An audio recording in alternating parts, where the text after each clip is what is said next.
दोस्तों, महाभारत में कर्ण इतने शक्तिशाली पात्र नजर आते हैं कि कर्ण के बिना महाभारत की कथा अधूरी मालूम पड़ती है। कर्ण में एक अच्छे व्यक्ति के सभी गुण मौजूद थे।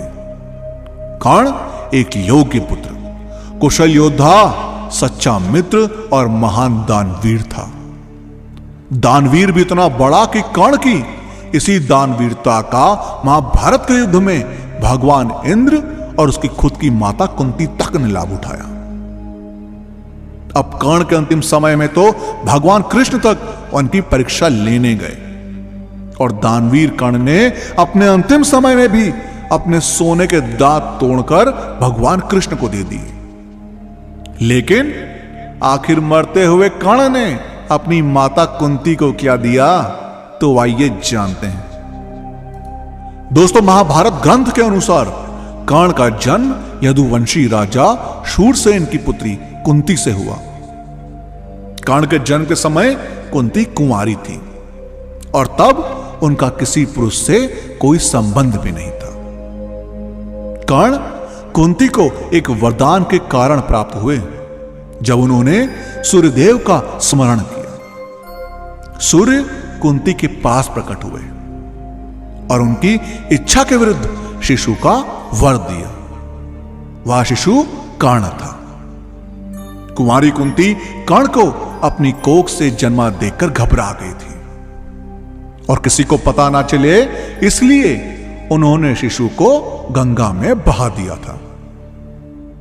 अब एक बार दुर्वासा ऋषि राजा शूरसेन के यहां पधारे। राजा शूरसेन ने उन्हें अपनी कन्या कुंती के बारे में बताया।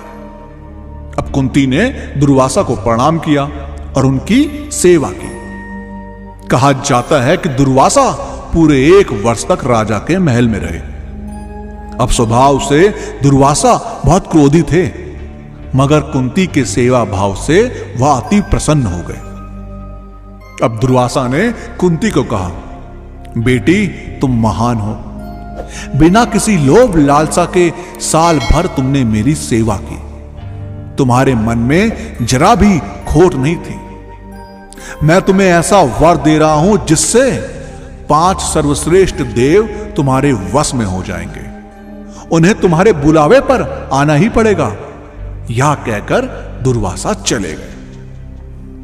अब एक दिन जब सूर्योदय हो रहा था तो कुंती ने उत्सुकतावश सूर्य को देखा और सोचा कि मैं आज इनका स्मरण करके देखती हूं, ये आते हैं या नहीं।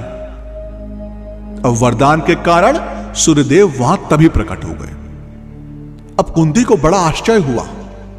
उन्होंने कहा कि भगवान, मैंने दर्शन कर लिए, अब आप लौट जाइए। इस पर सूर्य बोले कि मैं बिना कुछ दिए वापस नहीं जा सकता। तो फिर उन्होंने कुंती की नाभि को स्पर्श किया और बोले कि तुम्हें एक तेजस्वी पुत्र होगा, दिव्य कवच कुंडल धारण किए हुए, जिनसे यह अजेय होगा।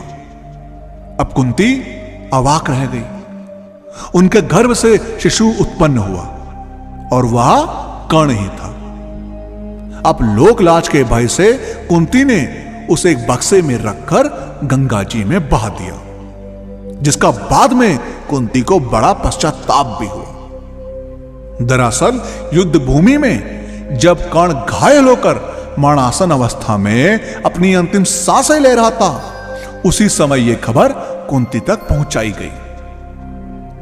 अब जैसे ही कुंती ने कर्ण के बारे में सुना, उसका हृदय व्याकुल हो उठा। वे दौड़ती हुई कर्ण के शव के पास आई और फूट फूट कर विलाप करने लगी और कहने लगी कि पुत्र कर्ण, मुझे मेरे द्वारा तुम्हारे साथ किए गए अन्याय के लिए माफ कर देना। इस भय से कि कहीं ये समाज मुझे ना त्याग दे, मैंने तुम्हें त्याग दिया। एक माता ने अपने अंश को त्याग दिया पुत्र, और ये बोझ एक कांटा बनकर मेरे हृदय में हमेशा चुभता रहा। इस पर कर्ण कहता है, नहीं माता, इसमें आपकी कोई गलती नहीं है।